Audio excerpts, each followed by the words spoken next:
Sir आपने बताया आप उत्तराखंड के चेयरमैन थे जी हैं तो चेयरमैन। चेयरमैन है तो चेयरमैन की जहाँ तक हमने पढ़ा पावर तो बहुत होती है, तो आपने अपनी पावर से कभी कुछ करा है सही? बहुत उसका अच्छा। कोई एक उदाहरण दे सकते हैं सर आप? बहुत सुंदर। कोई ऐसा काम जो आपने उत्तराखंड में वक्फ की बेहतरी के लिए किया?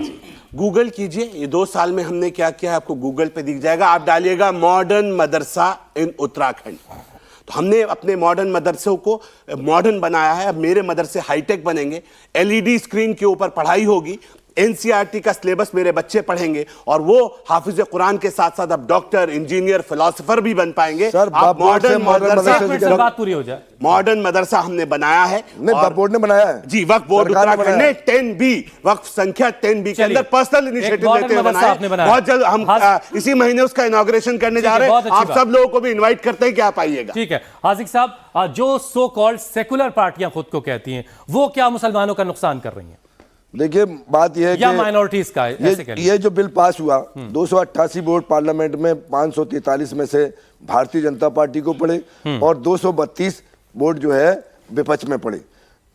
राज्यसभा में 128 वोट सरकार को पड़े और 95 वोट जो है अपोजिशन में पड़े। ये अपोजिशन में वोट डालने वाले सारे लोग इस बिल का विरोध कर रहे हैं। उसमें राहुल गांधी थे नहीं थे ये कोई भी विवाद नहीं है, और प्रधानमंत्री अगर दूसरे देश में घूम रहे थे और बिल यहाँ बन रहा था तो ये भी कोई विवाद की बात नहीं। हमें ये चाहिए कि हमारे देश के नागरिकों को, चाहे वो हिंदू हो मुसलमान हो, उसको सरकार की जिम्मेदारी बनती है कि उनके लिए काम करें। अगर ये बिल सही है तो मैं 4 बातें पूछना चाहता हूं कि इस बिल को पास करने पर कौन से फवायद पिछड़ों को हो रहे हैं, महिलाओं को हो रहे हैं, वो बता दिए जाए।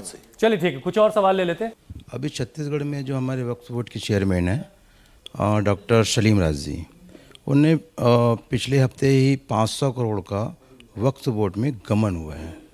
तो ये जो गमन किए हैं क्या उनको सज़ा होगी? बहुत सही। ये सवाल मैं आपसे ठीक है, सजाएं तो कम कर दी गई हैं। अच्छा आपका एक सवाल है, एक सवाल और ले लेते फिर एक मिनट में बताता हूँ सजा। नमस्कार, मेरा नाम सदानंद विश्वास है। चौहान जी, आपसे मेरा एक जानना है, क्वेश्चन नहीं है। 57 कंट्रीज है ऑल ओवर वर्ल्ड में, तो कौन सी कंट्री में वक्फ बोर्ड है और क्यों है? मेरे भाई, आपको वक्फ का मीनिंग समझना पड़ेगा। वक्फ मुसलमानों द्वारा मुसलमानों की सेवा भाव के लिए उन्होंने दिए गए कंट्रीज दान। का नाम और नंबर नहीं पूछा। नहीं, बोर्ड इन्होंने जोड़ दिया ना। वक्त तो पूरी दुनिया में होता है। वही बता रहा हूं मैं आपको, वही वक्त बता रहा पूरी हूं। दुनिया में बोर्ड वही बता रहा मैनेज करने हूं, के वही लिए बता रहा Yes. हूं। दान की गई संपत्ति सेवा के लिए, और जो ये भ्रम फैलाया गया ना किसी मुस्लिम देश में नहीं है, ये झूठ है, ये बिल्कुल झूठ है। मिनिस्ट्री है बाकायदा, औकाफ की मिनिस्ट्री है बाकायदा, पूरी अलग से सेपरेट। बताइए कहां सब जगह है, कहां नहीं है? तुर्की में बताइए, अरे तुर्की में मैं आपको बता देता कहां? हूं, झूठ मत बोलिए इब्ने ना, बतूता झूठ बोल अपनी रहे हैं। किताब ये में ट्यूनीशिया छोड़ दीजिए दमिश्क खाली। की एक का जिक्र करते हैं। दमिश्क में उस जमाने में बहुत शुरुआती वक्त की बात है ये, चीनी मिट्टी के बर्तन आए थे और होटलों पे काम करने वालों से चीनी मिट्टी के बर्तन जब टूट जाया करते थे तो किसी एक आदमी ने अपना पैसा वक्फ किया और कहा कि जब किसी से बर्तन टूट जाए तो उसको मारो नहीं, इस वक्फ से पैसे ले लो और अपनी भरपाई कर लो। इस तरह के वक्फ हैं जिसकी बड़ी तारीफ इब्ने बतूता ने की। इब्ने बतूता हिंदुस्तान गए थे, एक बड़े ट्रैवलॉग, और उन्होंने इस बात का जिक्र दमिश्क को लेकर के किया है। शायद आपको थोड़ा सा आंसर मिला हो। एक और सवाल जो आया कि जिन लोगों ने करप्शन किया है उनको सजाएं कैसे मिलेंगी? आ रहा हूं चौहान। देखिए बिल्कुल क्लियर है, हमने ये और सजा वाला जो प्रावधान है जरा वो भी बताइएगा। नॉन बेलेबल ऑफेंस को बेलेबल ऑफेंस कर दिया गया, जो बामशक्कत सजा थी उसको बामशक्कत उसमें से हटा दिया गया। बहुत सुंदर सवाल। मैं ये पूछ रहा हूं, पहले इस सवाल के ऊपर एक काउंटर सवाल है कि आप भी साइम साहब देख रहे हैं, जरा मुझे बता दिए कितने मुसलमानों को आज तक वक्फ में करप्शन की सजा हुई है, ये तो बता दीजिए।